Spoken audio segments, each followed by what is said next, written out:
Hello mga kabakyard, ug mayong buntag. No, kani nga video so para ni sa katong ganahan mamuhi og koy. Base na ganahan mamuhi koy dia, so ato ning i-share ang setup sa ato ang koy pan. Okay, so mao ni ato ang koy pan mga kabakyard, no. So naa ni siya gilabmon nga 3 feet, so mao ni siya standard nga gilabmon sa koy. So mas labing maayo kung lawom, so mas nindot siya pagdaling managko, no. Na pinatong pan day naa ni siya compartment, no. May tulo ka compartment, usa, duha, din ang ikatulo. So kumutan na mo mga kabakyard nga nung na agi ang tubig ini nga rin sa compartment, so natay gilubong ini nga PVC, kini nga rin, no. So na PVC anay diha, so lakos ni nga rin sa usa nga compartment.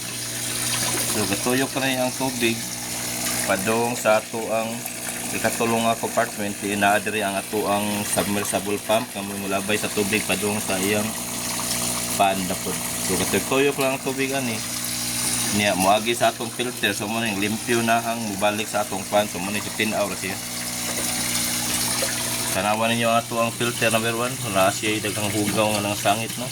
So ang ato ang ibutang ini kinira siyang mosquito net nga guba niya, naigraba og mga uling, so atong gisud og net bag, no, aron pagsa sa iyang hugaw na hugaw kistanan. So sa ikaduhang compartment, so same lagi hapon siya, so naagap kon siya ay net o uling graba ini. Ang ikatulo, so naadri ang motor, so kini atong motor dapat i-duty ang ato ang gamiton kay kinirabang po yung mapagnan ni siya filtration oxygen, so sigurado gid tuay ginitanan ni mong isda, no, mahal ba kayo.